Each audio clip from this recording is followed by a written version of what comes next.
we started with the idea of random variables, of which there are two flavors, discrete, or let's say continuous, and discrete. Among discrete variables or discrete random variables, we saw what are binomially distributed variables or binomial distribution. We saw uniform distribution. To help you remember these, what is a good example of a binomial distribution? Coin flip, any binary outcome, coin flip, for example. What is a good example of a uniform distribution? Dice. The six-sided dice, which is fair, will give you uniform probability of 1/6 of getting any number. And then we also saw what is a Poisson distribution, which is usually a good model for rare events like accidents, earthquakes, cancers, asteroids hitting the earth, stuff like things that don't happen very often. Okay. We also saw generating sequences of random numbers that follow a given pattern or distribution. So I gave one example on how to simulate the head or tail outcome in a binomial distribution.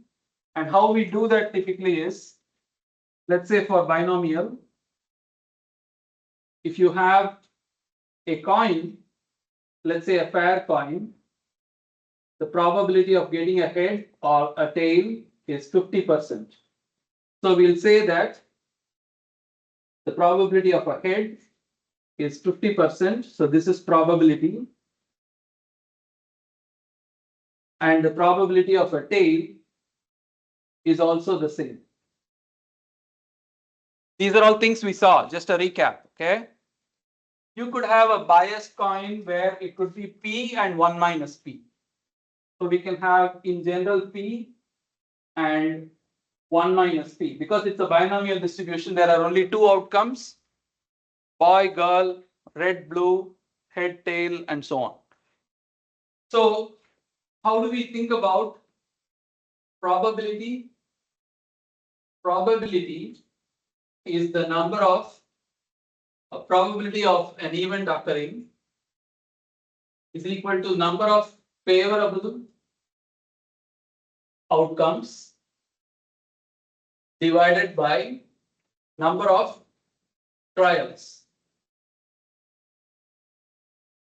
Okay. So when we say this probability, for example, getting a 1 in a roll of a dice is 1/6. The way you define your event defines everything. Your event could be defined as probability of getting a 3 or more, or probability of getting a 2 or less. It could be different things. But how you define this event is important. Okay. We also saw cumulative probability distribution, which is cumulative probability distribution is f of xn equal to summation I equal to 1 to n probability of xi. This is probability of xi. This is like asking from the start to up to that value, not all the values, but up to that value. And n is typically less than or equal to n, where n is uppercase n is the total number of trials or possible outcomes.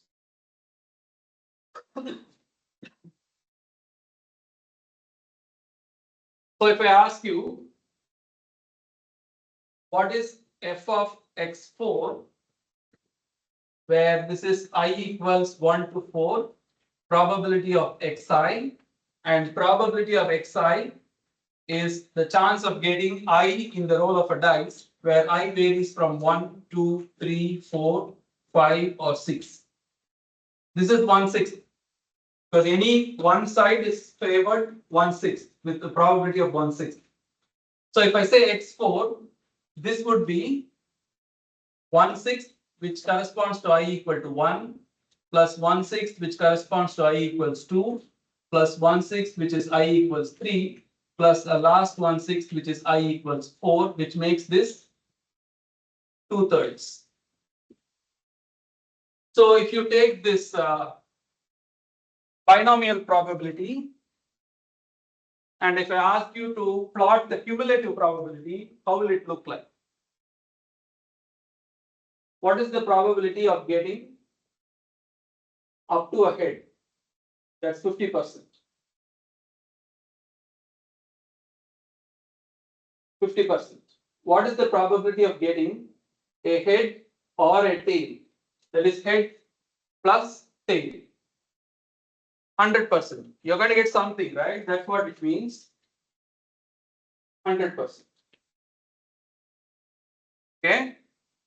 So this is probability. This is cumulative probability.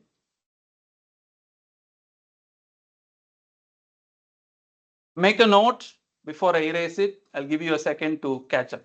Okay.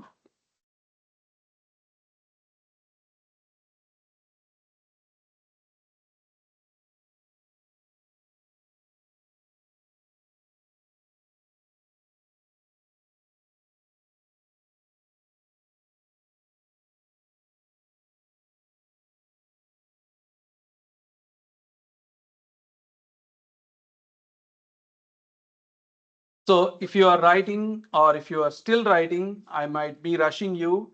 If you really need me to pause, I need you to tell me. If you just keep quiet, I'll bulldoze you and keep going. Okay, you have to speak up.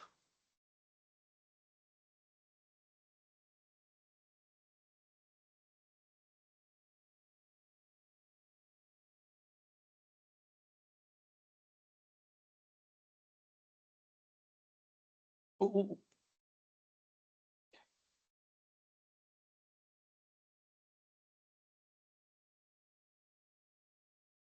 All right, I'm going to continue. If anyone wants, please stop. All right, so we have the probability and the cumulative probability for a binomial distribution. Can you do that for a dice, for a uniform distribution? How will the probability graph look like? For 6 outcomes, each of which has the same chance of 1/6. I have outcomes 1, 2, 3, 4, 5, and 6.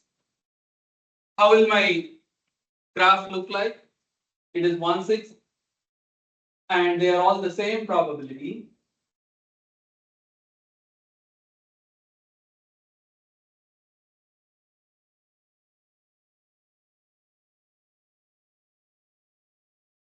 They are all the same value, which is what we call, that's why we call it uniform distribution.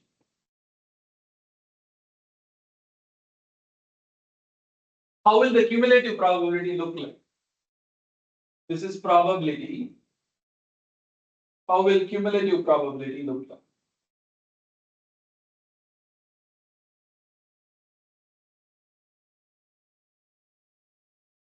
So I have the same outcomes 1, 2, 3, 4, 5, 6. Cumulative probability is summation. When I say f of x1, that is from 1 to 1, which is like saying just the first outcome. So that is still same.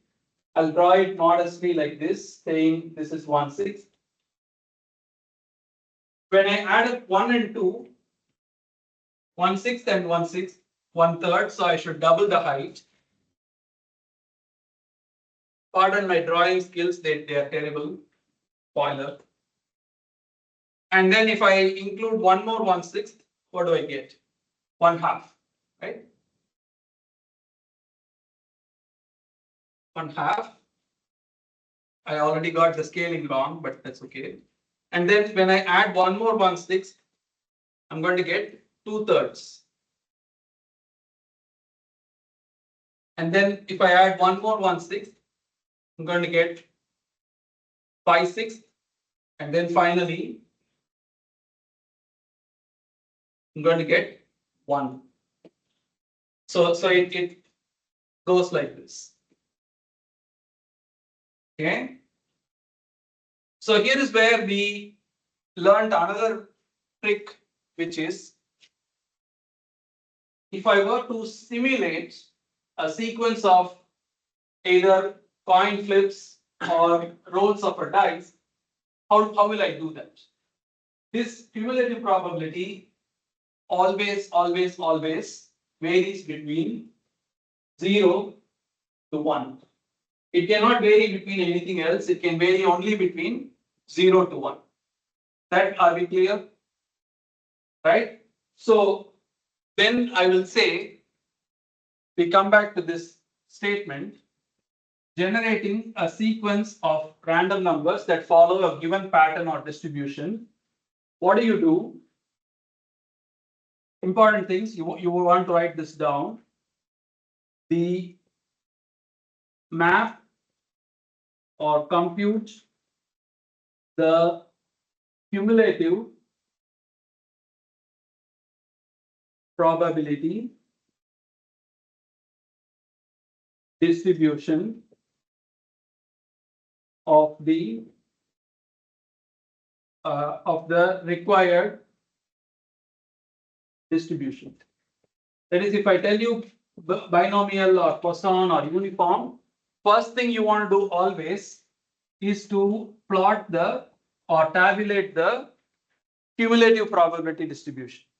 What do I mean by that? So when I say outcome probability and then cumulative probability.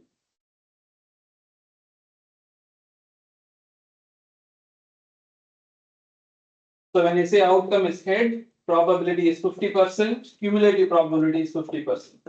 When I say tail, out probability is 0.5 and cumulative probability is 0.5 plus 0.5 all equal to 1. Okay, 0.5 is just a example. We can say the coin has a chance of P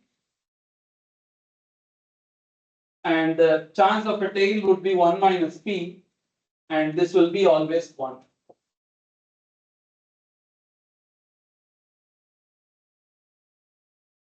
So that is step 1. Tabulate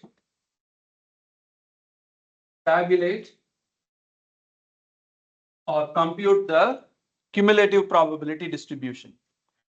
Number 2, generate a uniformly distributed random number between 0 to 1. For that, we use the subroutine in MATLAB called rand subroutine in MATLAB.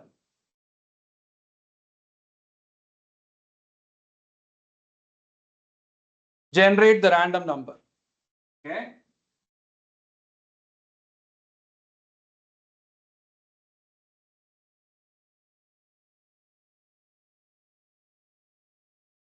Step 3, we'll call this random number as R, and R is between 0 to 1.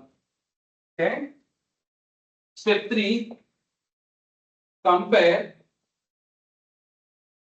to determine or compare R with the cumulative probability values to identify between which interval that are false. Pardon my English, not an English scholar. Compare R with cumulative probability values. Like for example,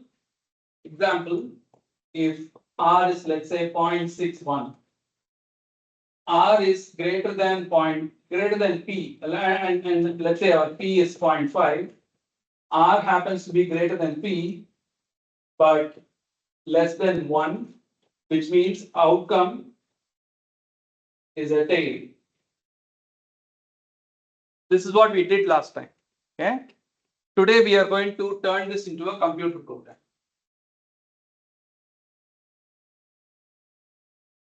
So then step 4 is to repeat steps 2 and 3 as many times as needed. So if you want to simulate 100 coin flips, you can just repeat it 100 times.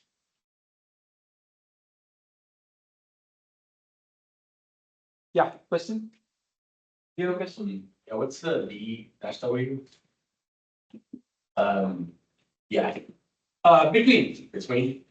I say that. Between.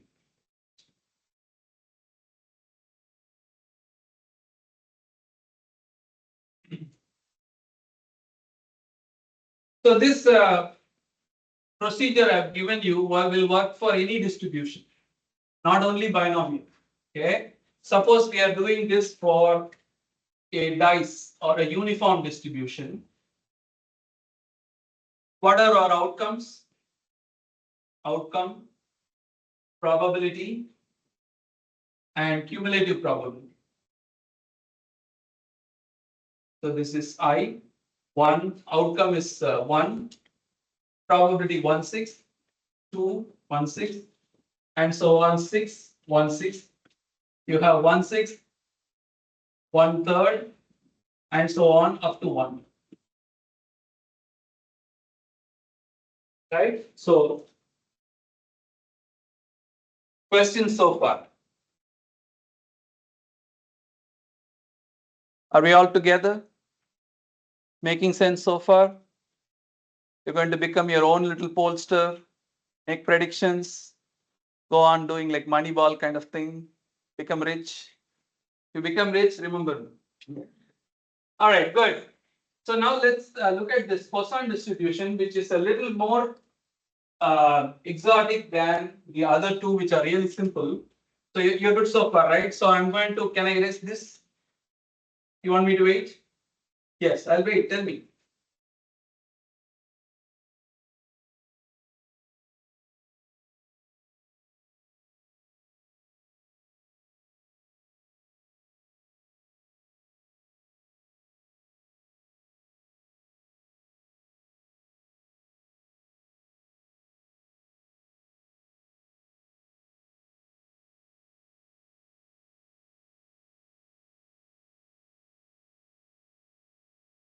So this Poisson distribution,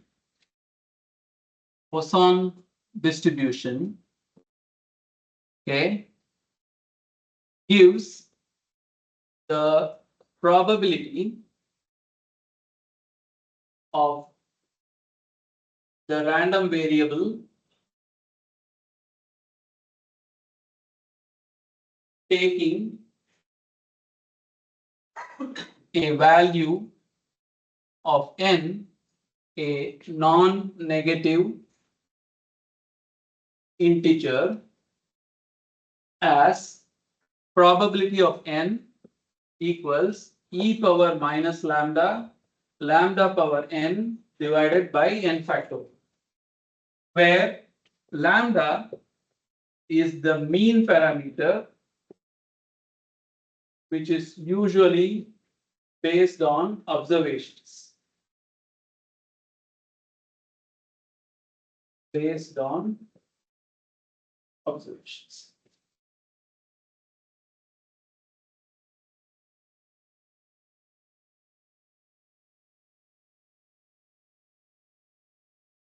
Want to keep this algorithm very intact. That's why I'm skipping over this to come here. And lambda is usually or typically estimated as the product of an of a certain rate at which the event is known to happen multiplied by the duration of observation.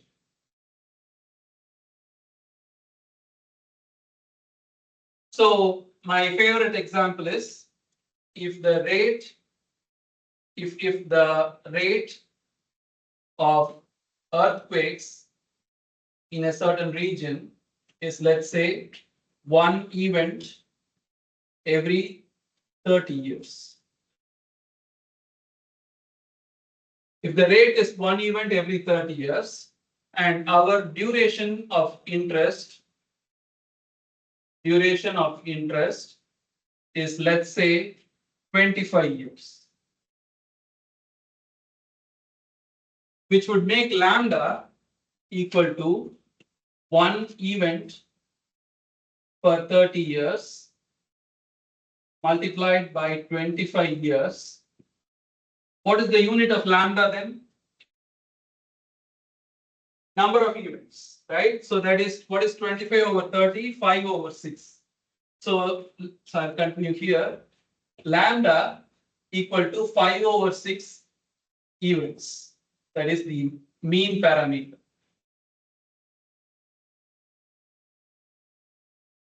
Okay. I'll let you write all of this down. Please write all of this down and this. When you go home and wonder what lambda is, here is your answer. You had a question like that, right? Last time, here is your answer.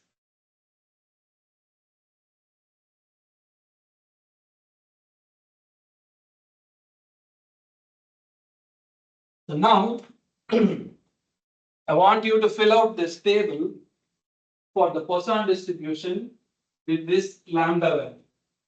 Or to keep it numeric, this is fine. Do this lambda.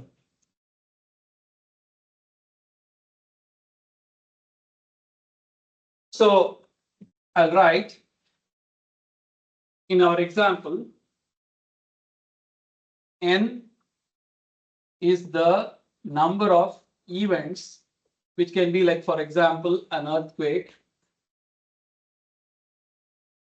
Okay, and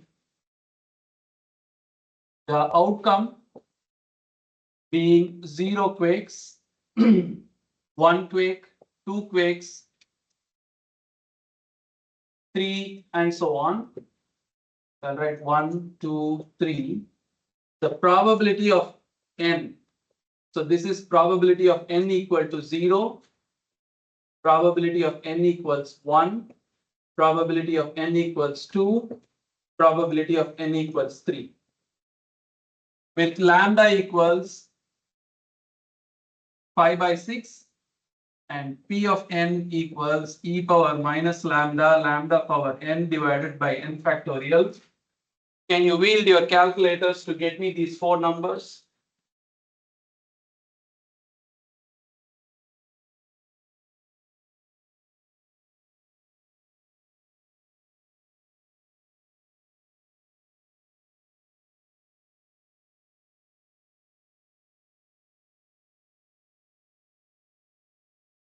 This is, I'm going to substitute n equals 0 here. This is e power minus 5 by 6 times 5 by 6 power 0 divided by 0 factorial.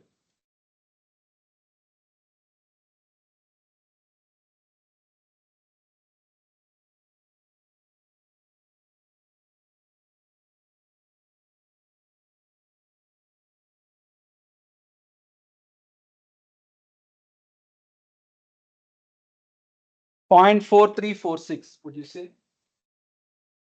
0.4346. This is P of n. P of n.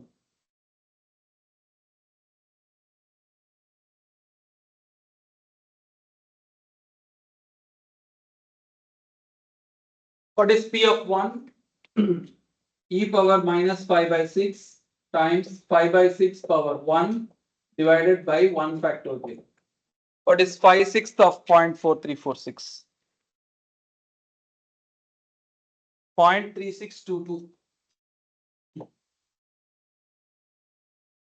Then what is P of n equals to? Can you please try?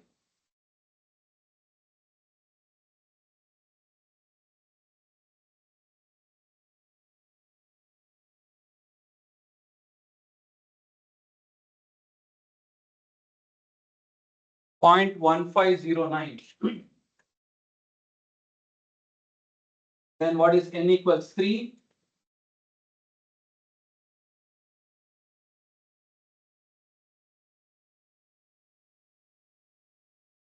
Zero 419.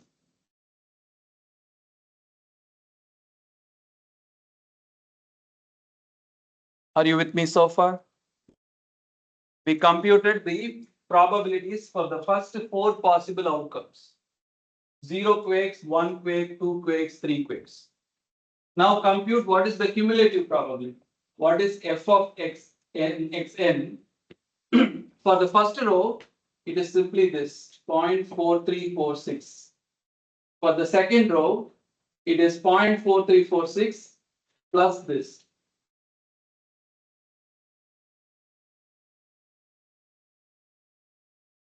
Point 7968.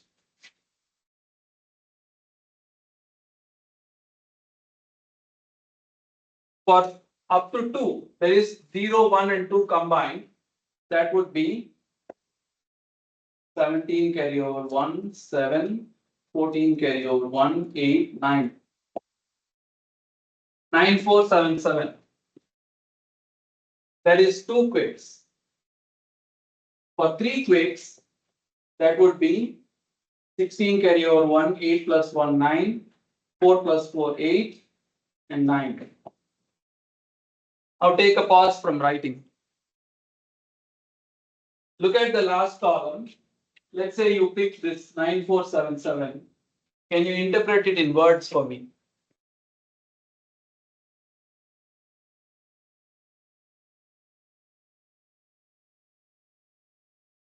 When you say cumulative probability is 0.9477 for up to n equals 2, literally what does it mean? Probability. There is a nearly 95% chance of getting at least 0, 1 or 2 quakes. Okay? Or if you consider 3 quakes, there is a 99% chance of getting up to 3 quakes. If you consider 4, 5, it keeps on increasing. Eventually, it will become 1. I say eventually because this is an exponent. You can compute the chance of getting like 12 quakes. It will be a very small number. This is, as you can see, 43% chance there won't be any event. There is a 36% chance there is at least 1 quake. If you combine these two, you can say that there is at least a 51% chance there will be 1 or 2 quakes.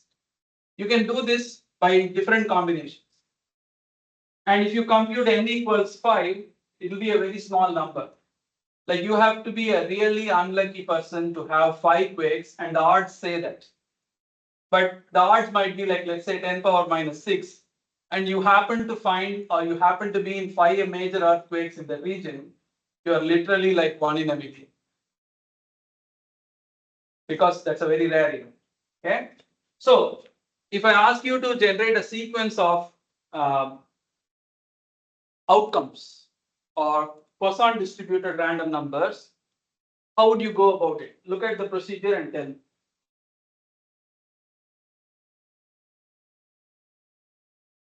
So if I keep everything same, I have tabulated the cumulative probability distribution.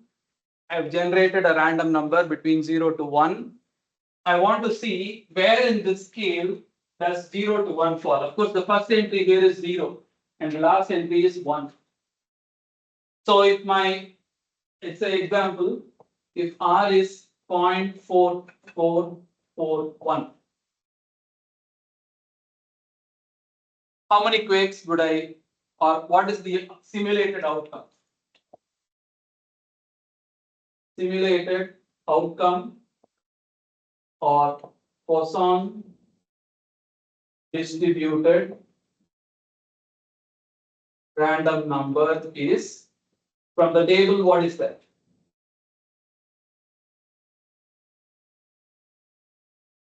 Up to 43%, it is zero quakes. Between 43 to 79, it is 1 quake. So our number falls between this range. So the outcome is 1. It falls right here, 0.4441. You put this in a loop, generate thousands of sequences. You can simulate in each sequence how many quakes can happen. And when we finish that exercise, that is, suppose we have a sequence of random numbers, you might ask me, how am I sure that they indeed follow this Poisson distribution? What will you say? How will you check if your sequence is actually what you want? One word. The answer is one word. You know that word.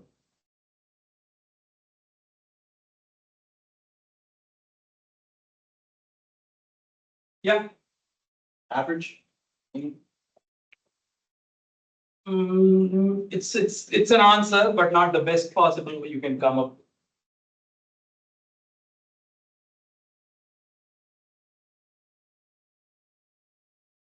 Suppose I take the average and standard deviation of your all heights. Model that as some distribution and then come up with a simulated sequence that resembles your distribution. How will I actually compare it, or how will I actually verify it?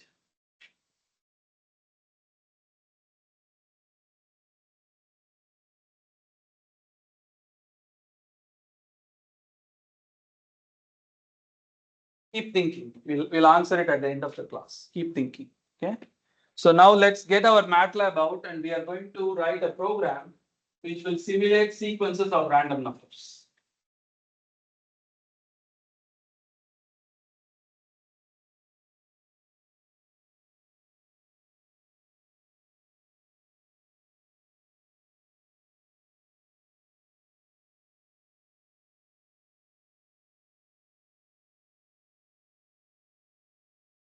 So before we do that, have you made a note of this table? Have you, all of you? So I want you to add maybe 2 more entries, n equals 4 and 5, so that we get closer to 1.00. What is n equals 4?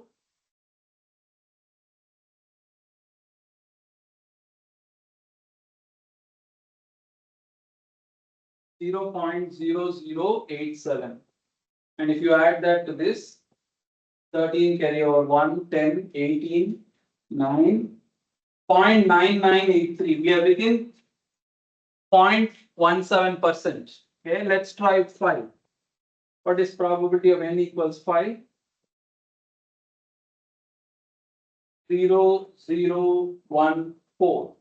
So we are almost there. 7, 9, 9.0.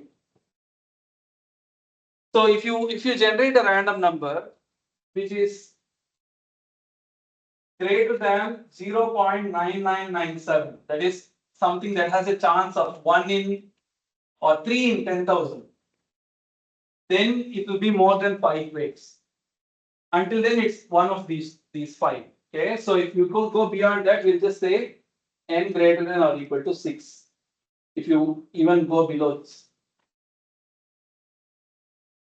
With this table, let's form our program. Okay, so start your MATLAB. I will need this table, but I can't see it, so I'll keep asking.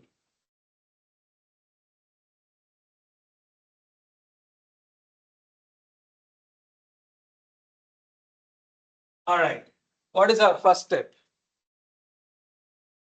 PLC clear. All right. What do you do on? What do you want to do first?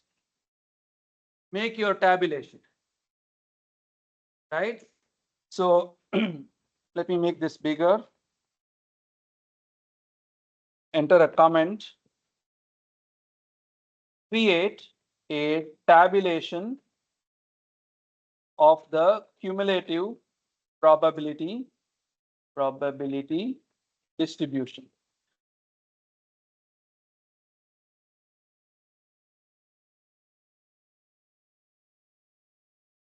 Create a tabulation of the cumulative probability distribution.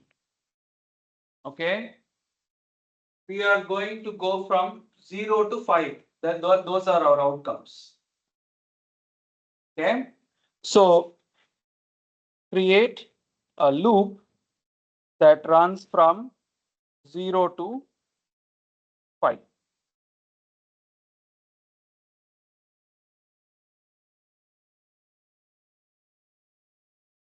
Okay. Recall the probability expression for the Poisson distribution, which is probability of a value n is exponent of minus lambda times lambda raised to the power n divided by n factorial.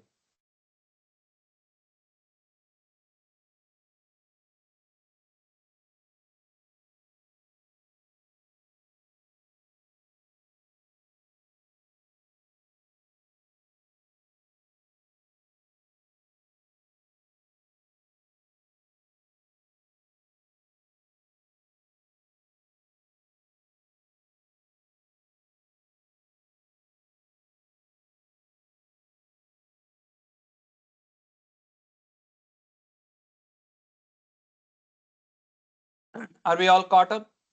Okay. So now start a for loop to compute probability and cumulative probability. So that is for I equals 1 to 6. Why starting with 1? Because MATLAB doesn't allow you to start at 0. That's just a limitation of MATLAB or a feature of MATLAB. Okay. For I equals 1 to 6, we'll say end, and within the loop,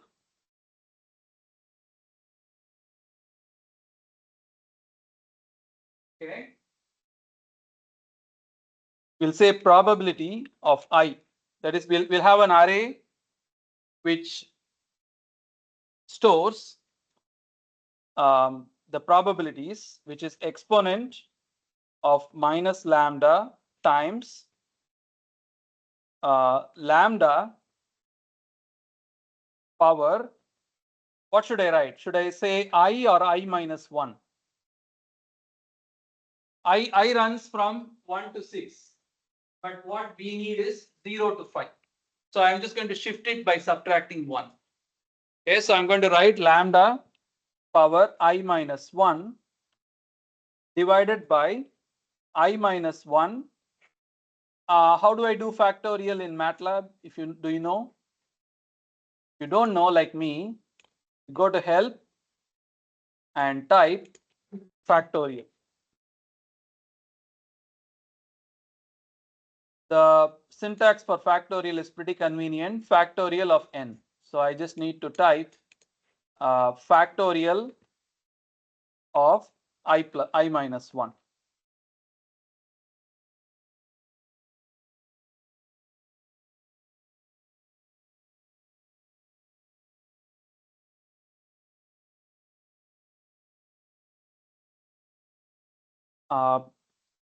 So just adding a note here, our loop counter I runs from 1 to 6. Our probabilities are for I minus 1 which varies from 0 to 5. So that when you see it later, you don't feel a little lost. We have overlooked something. What? We put this formula in here. I is nice and no, I is known. What about lambda? We never told the compiler what is lambda, which we have to do before we invoke it. So we'll say lambda equals 5 divided by 6. Mean parameter that appears in Poisson formula.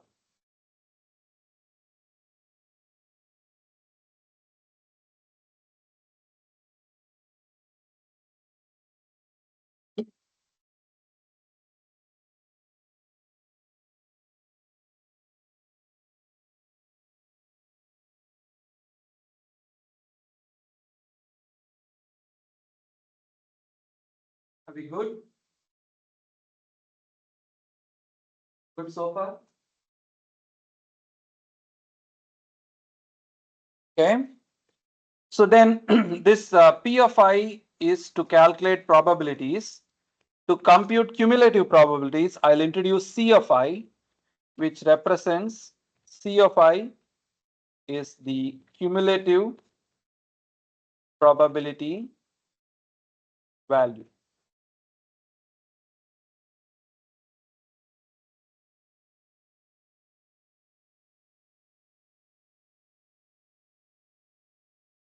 Okay. So how do you set up C of I?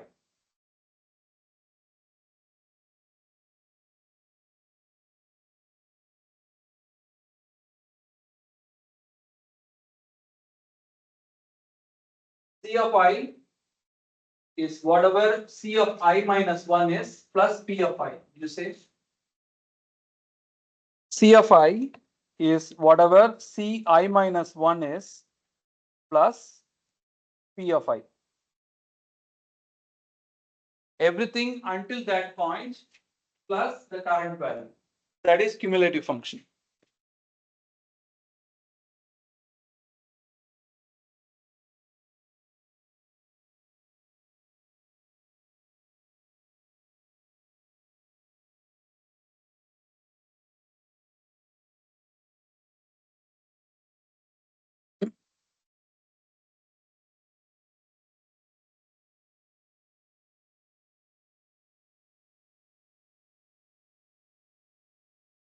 We have a problem. What is that problem?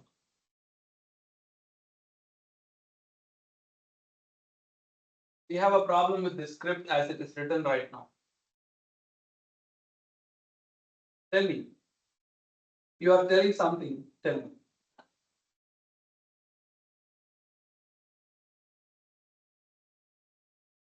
When you have I equals 1, that makes it C of 0, which is not defined.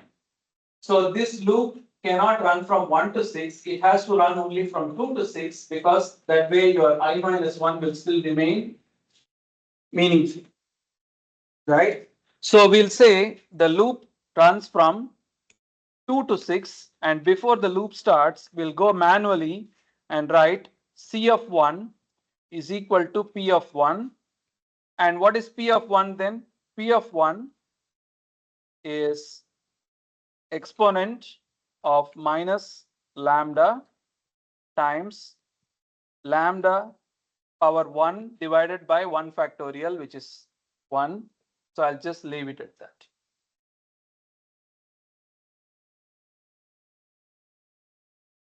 So this is not lambda, this is lambda power 0. So this should just be exponent of minus lambda. Represents,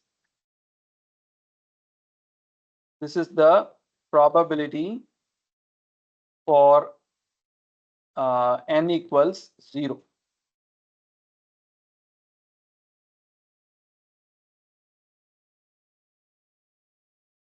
So 0 is covered outside the loop before we start, and 1 to 5 are covered within the loop, are computed within the loop. Okay, so if you finish running this, you should have 6 values of the probability 0, 1, 2, 3, 4, 5, and 6 values of the cumulative probability 0, 1, 2, 3, 4, 5. Run it, run your program and see what you get.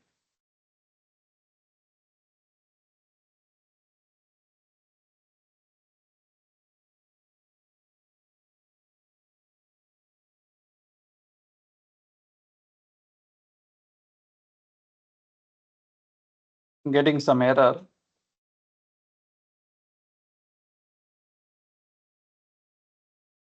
Line 16, where is line 16? Yeah, yeah. Good observation, yeah. So this will be, yep, this is not needed. Okay, spelling mistake, I think. Lambda.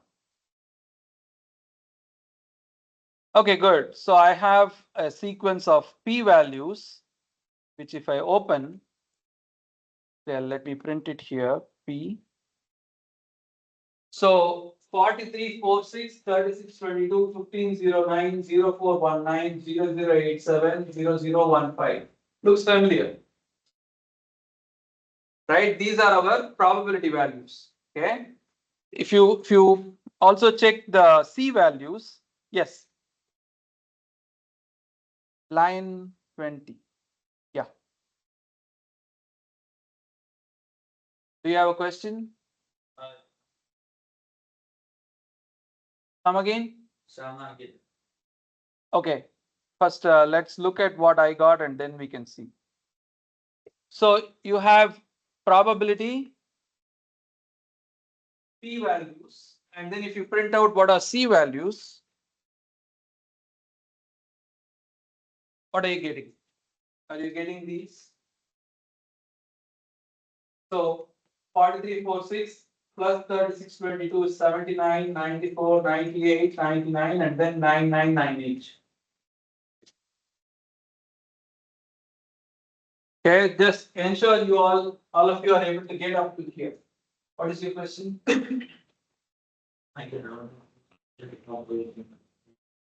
It says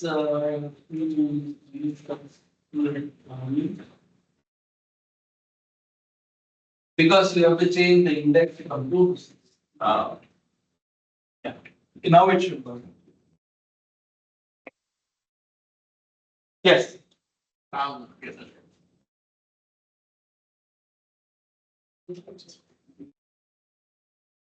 What is the error message?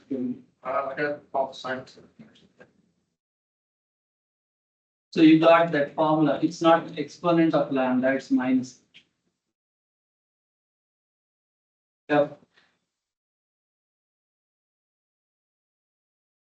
There you go.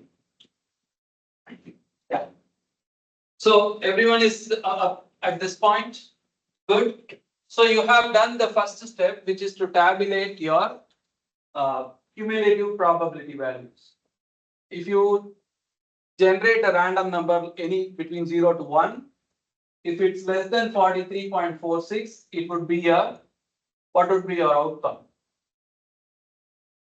0. If it is between 43 and 79, that would be a 1 and 2 and so on and so forth. Okay. So next step is we'll do, let's say R equals rand, just generating a uniform random number. Generating a uniform random number between 0 and 1, that is R.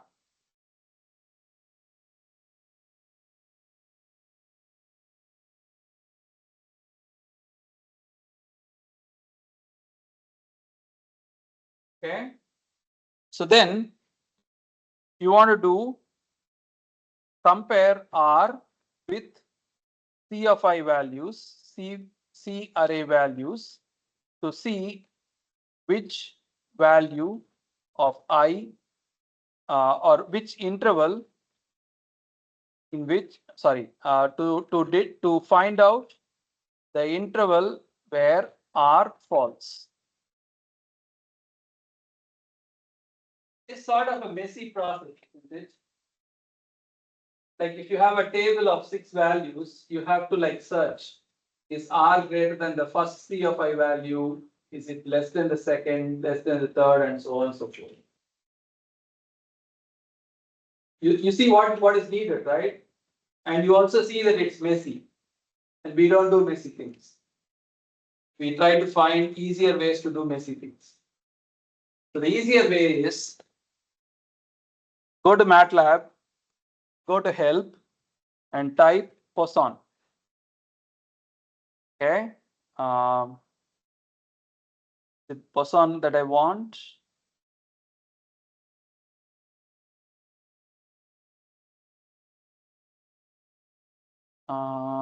No, not this. 1 second.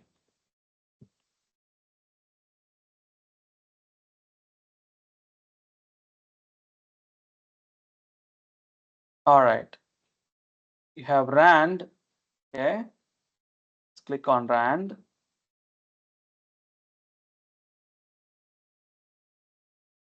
Distributed random permutations. Stream, create arrays. Yeah. Random integers. So you want rand I.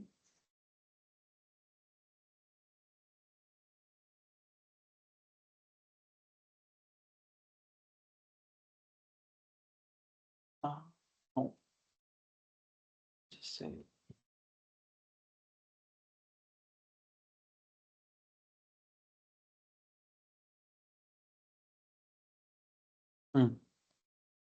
All right.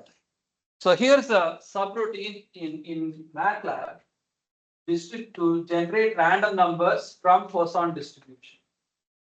I could have just started with this and say, run this subroutine with value lambda, and you get a sequence of numbers which follow the Poisson distribution.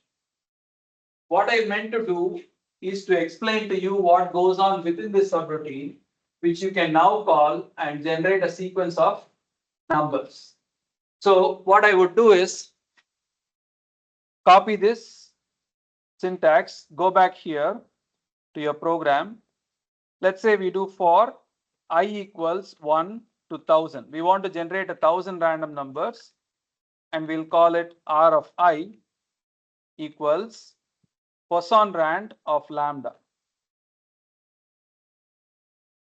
N. So two things. One is we saw in detail how this internally works. That is the Poisson rand function works. So now you are allowed to use it as a function like a black box. Just say lambda, it will give you a sequence of Poisson random numbers. Here's the other question. Suppose you get 1000 numbers from this. How do you actually check if it's indeed Poisson distributed? How do you verify it? How do you verify any sequence of numbers follows any given distribution? How do you do that?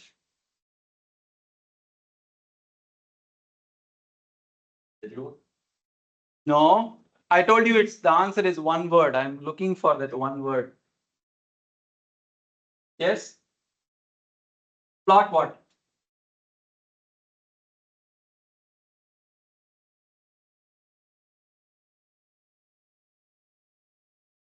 So you have a list of 1000 numbers. What do you want me to plot? Output of what? You're being very vague. Like sounds almost like you are guessing something and hoping it would stick. I want some definitive answer. What should we do? Slope.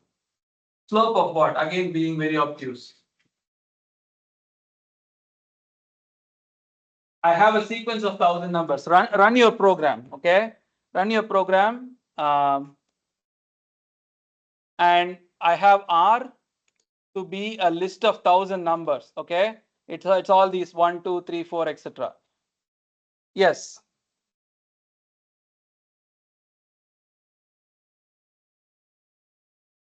What is that function? The Poisson rand. Okay, that's fine.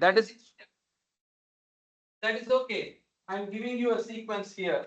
It's in front of you. What would you do to verify if that given sequence follows Poisson distribution? That is my question.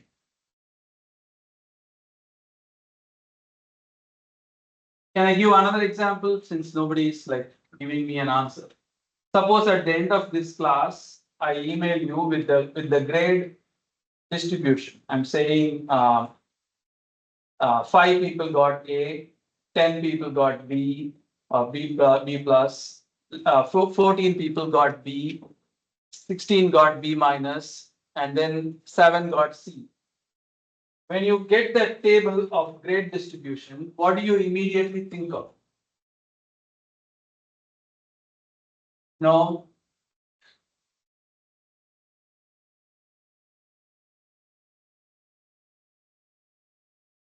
When you're given data, what is in the first lecture, what did I tell you about visualizing that data? Either you can see it as a sequence of a long list of numbers or histogram. Thank you. I've been trying for this for like last 10 minutes. If you take this 1,000 numbers and perform a histogram, the shape of the histogram should tell you whether this really follows a Poisson distribution or not. Not only this Poisson distribution, you get any sequence of data, you can do the histogram or bin it and form the histogram. It should tell you whether it follows the bell curve, the Poisson distribution, or hypergeometric, whatever distribution. Bell curve. When you see the grade distribution, first thing you think is how many A grades as a fraction of the entire class? Is it the top 1/6? Is it the top 1/5? How many am I giving out? That's what you would check, right? The top 6% or 5% or 10%. Histogram. You have learned to do histogram intuitively in your head, but you don't have that concept clicking. That's why you didn't say the answer. All right. So you have the sequence of 1,000 numbers. We just did this. Now, how will you verify it in MATLAB?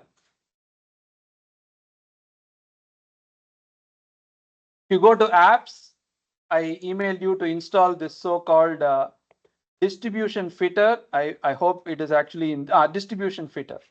So I'll let you go to apps and find this distribution fitter, please.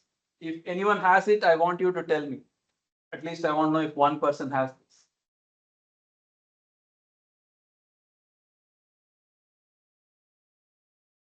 You have it? Mary? Yeah.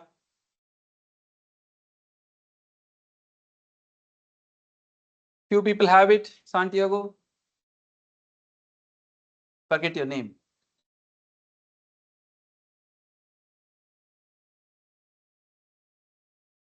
Downloading.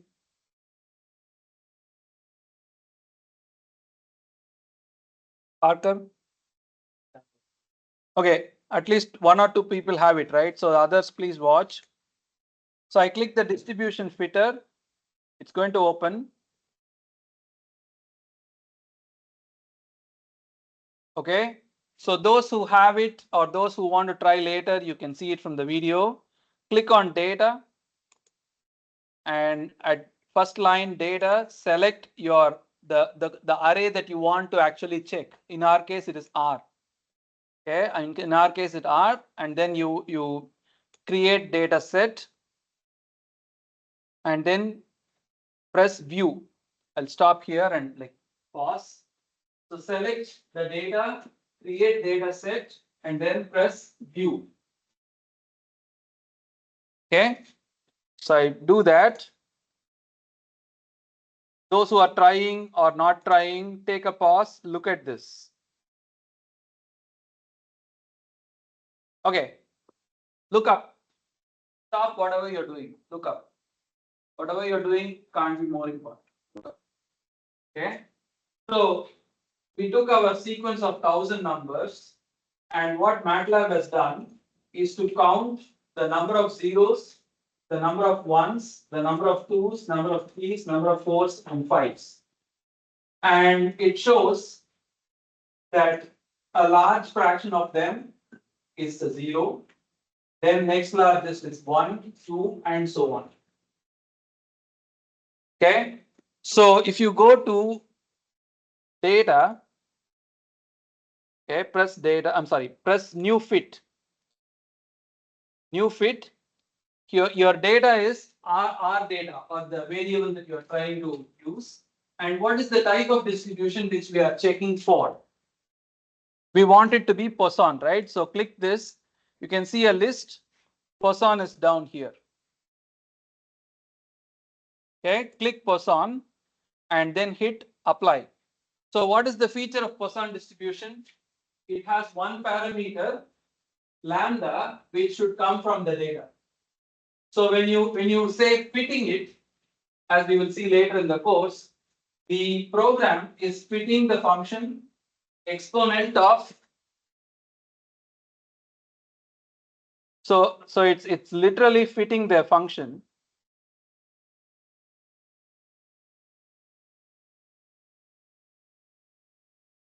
exponent of minus lambda power n divided by n factorial, where n varies from 0, 1, 2 and so on. So if you have the data in front of you, you can back out what the lambda is if your data follows Poisson distribution. So all you need to do now is hit apply. Okay, so couple of things happen here. One is the red line is the fit to your data. Okay, and then you go over here.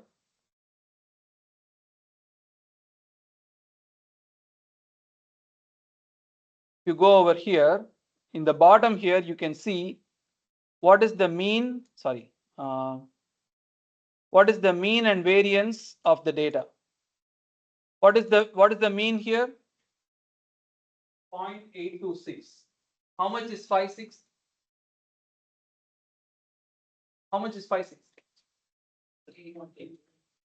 Roughly 0.83, right?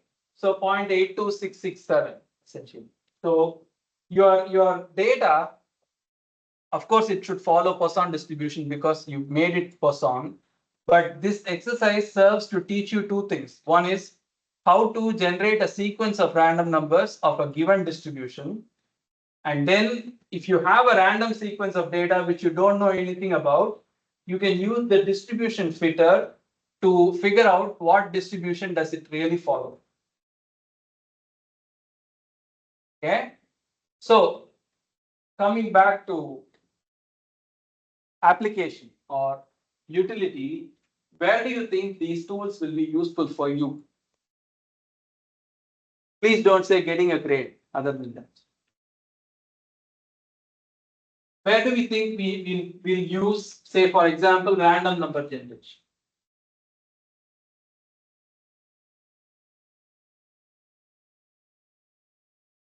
Yeah.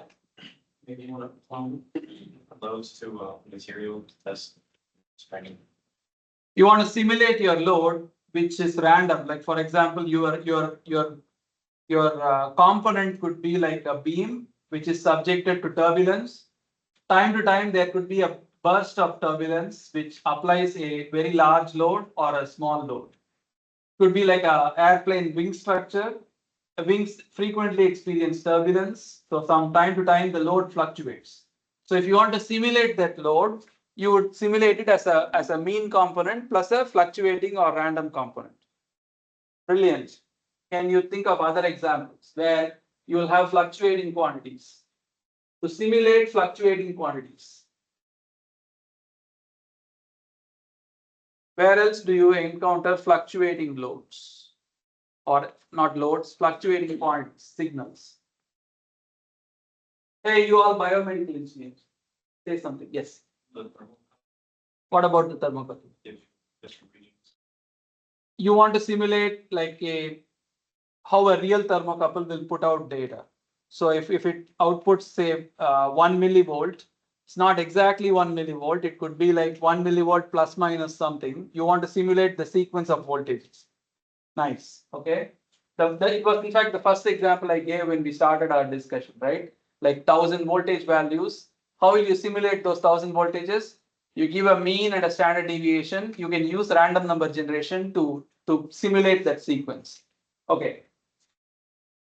all your arrhythmias and fluctuating heart rates and.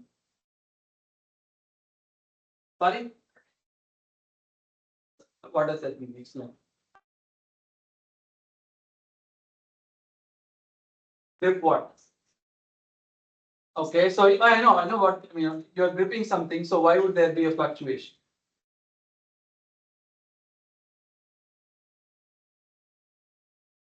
So suppose, like, okay, that's true. Suppose I'm thinking we are playing like a softball or a baseball or some kind of game in which you hold a racket or a bat, and each time the ball hits your racket, that vibration will be felt in your hand. That force that your hand experiences is basically what speed that ball hits your racket. And balls hit the racket at different speeds in each. I mean, during gameplay, you can't control speed. Obviously, it's going to be varying, right?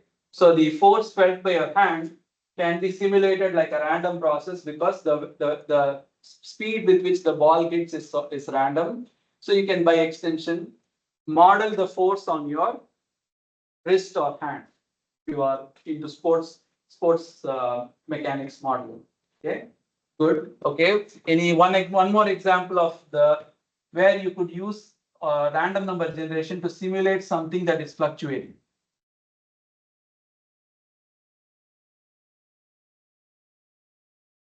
We got fluctuating loads. We got fluctuating voltages that come out of sensors and transducers. We got fluctuating loads again as mechanical forces due to impact. Anything else you can think of? Yeah.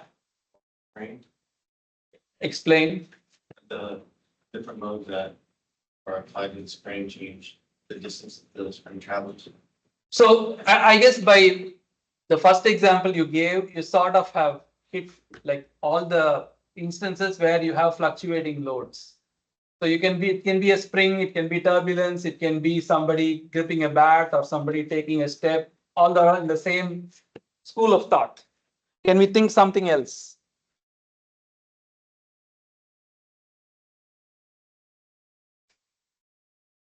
With different moisture, no, like road condition Okay. with different conditions, like You high can, water. no, I'll put it more simply. You can, let's say you are trying to simulate traffic flow. Okay. You know, something like if you want to simulate morning traffic, not every day is the same. Some days there will be more cars, some days there will be fewer. So you can try to use like a random number that sort of resembles the entire statistics. So if you have statistics for an entire year, based on that, you can try to project or simulate how a given day might look like. Might look like, not will look like. It might look like. Okay. So the last application is we've been talking about simulating election outcomes, right?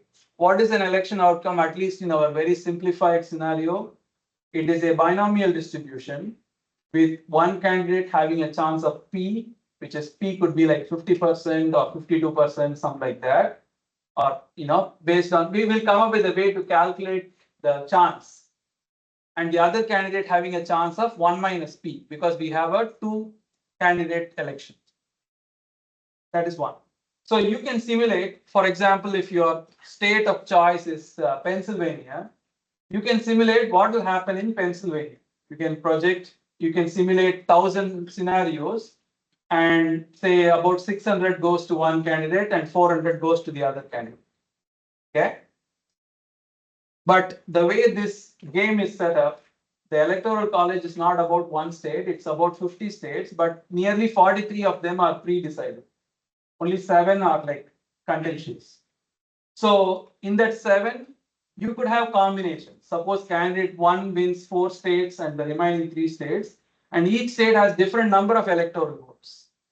So the project in front of you is we have to write a program to simulate different scenarios in this election and make a estimation of what is the chance of winning the electoral college for both candidates. That is our goal.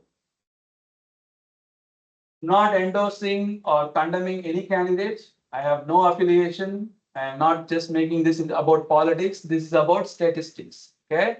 So whatever your personal politics is, I am not like trying to influence or say you're right or wrong. Nothing like that. No value judgment. I want to make that disclaimer. Okay.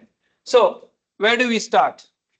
Okay. The other question is what is the use of the distribution fitter? Where do you see applications for it?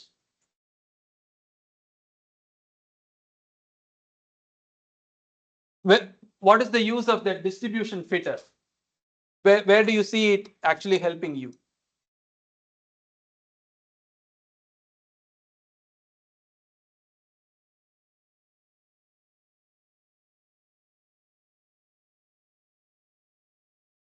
In fact, I thought you guys will come up with that answer very easily because uh, more often you have data in front of you which you need to understand. Like if for example, if you have data, you want to know whether it follows a bell curve or not.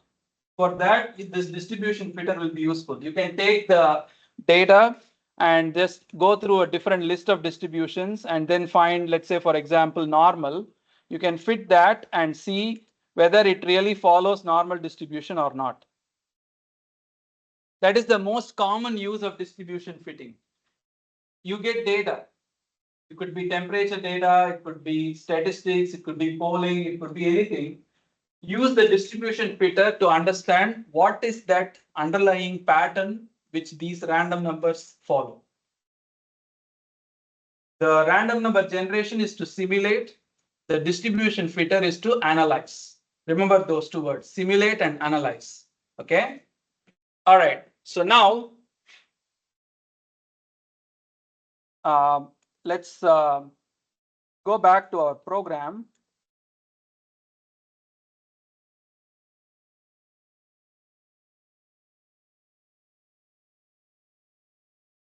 I don't want to annotate. Stop interacting.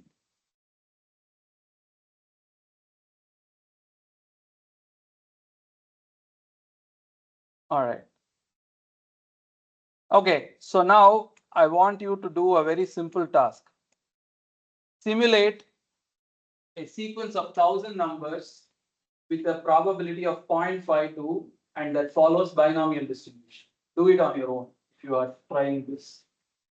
That is a very simple program. We have CLC clear, P equals 0.52. Okay, 52% chance of one outcome. We want a sequence of for I equals 1 to 1000, R of I equals what syntax should I use to get a sequence of binomial distributed random numbers. So if it's either a 0 or a 1, you can give the 0 a name, like call it Trump, give the 1 a name, call it Harris. Just to say simulate two outcomes, or it could be head or tail or anything.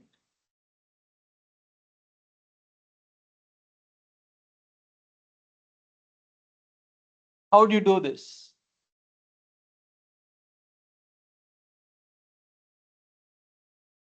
Remember, if you do this with me, you don't have to do submit homework. This project becomes your homework.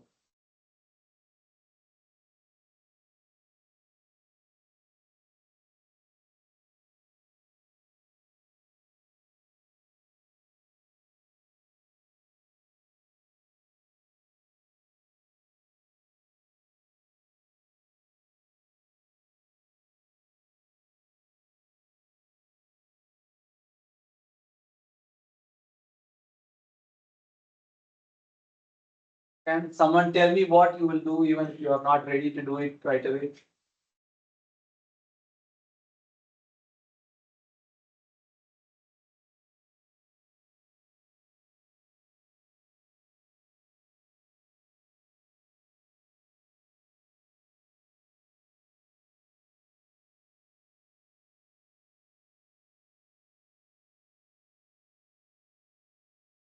Where do you start?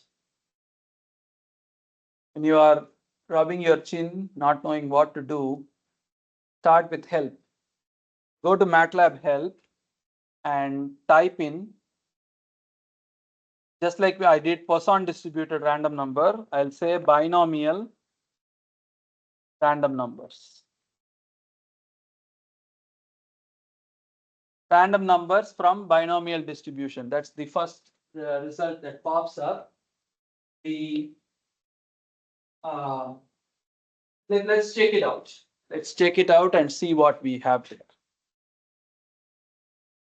So it says random number from binomial distribution. If you read the description, learning MATLAB or programming is a lot about self-help, you know. If once you know how to learn, you can really go on your own pace. This subroutine BINORND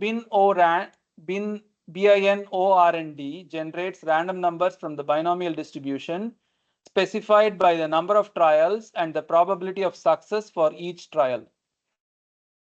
We want 1,000 numbers and we want a probability of 0.52. Okay, so go back here. Okay, go back here and we'll say R of I is bin O R and D of a we want to do like 1,000 trials and a probability of P.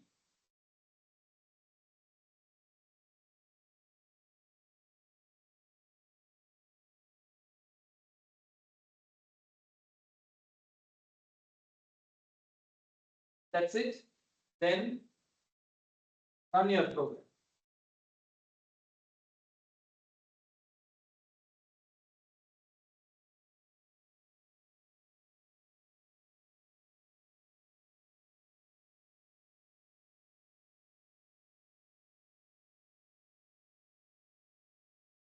Oh, sorry. Stop this. What I want to do is just do one trial. Yep. Okay. So take a break, look up. Okay. So what I did here in line 7 is to run this bin-o-rand subroutine. It's like asking if I flip a coin once and that coin has a probability of 52% for a head, what's the outcome? So flip it like 1,000 times. For that, I put it in a loop. But for one flip with a chance P, look here in my R, all I have is a sequence of zeros and ones. Okay, my first value is a 0, which means I got a head. And then I can scroll further, there will be a tail somewhere down. So the fifth flip was a tail. Okay, so it's basically head, tail, and so on and so forth. Okay. When you see these zeros and ones, do you see any potential application for simulating a sequence of these type of random numbers? I know, yeah. Any like yes or no? Yes or no scenarios, electrical signals or computing. Like if you are using zeros and ones to do computing, this is like simulating a random sequence of on and off basically. 0 is on, 1 is off, something like that. Okay. All right, good. So you have this, you have simulated successfully 1,000 numbers which follow a binomial distribution with probability 52%, not 50%. How do you verify that? Do the histogram and use the distribution. Histogram is the concept. Distribution fitter is the app or the feature in MATLAB that you can use. So those who have it, please go to distribution fitter, click it. I'm doing it slowly so that you can watch this later in video. Click on data, select your data, which is R, okay, and then say create data set, close, and your data has two outcomes. It has zeros and it has ones, right? So it looks like there were more ones than zeros in your data. Okay. So then what you do is go to new fit. Select your data, select the distribution to be binomial, and number of trials requires a fixed value. Let's say we put 1 and hit apply. Oh, look at this. Do you see here down below? It's, oh, sorry. Do you see this? Mean parameter comes out to be 0.523 by MATLAB's estimation, and we fed in 0.52. So pretty close. Okay. So if I now ask you to, if I now tell you candidate A has a 70% chance of winning Georgia, and candidate B has 30%. You can predict different scenarios. If you simulate 100 times, what is the implication of 70-30? Means 70 times candidate A will emerge victorious, and 30 times candidate B will come out victorious. Okay. So I have like 4 minutes here. So I'm going to briefly describe the project, so-called project question to you, which is next lecture. This is what we are going to do. We have 7 swing states. Okay, for each of them, we will assign a chance for Trump and Harris. What we'll do is we'll simulate a sequence of random numbers for each state. So you are then going to sum up those outcomes and make a tally of in how many scenarios did Trump win the electoral college and in how many scenarios did Harris win the electoral college. And finally, if you did say 10,000 simulations, the ratio of number of wins divided by 10,000 is the chance of Trump or Harris. If you do this within the end of next lecture, that is your homework submission. If you do this and show me the output screen, you're done. 3% is just locked in for you. You don't have to actually do a separate submission like you did for the other modules. Are we up for this? Yes?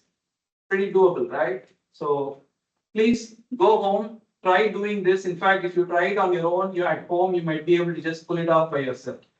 Please practice and come on Tuesday, we'll do this. Okay, thank you.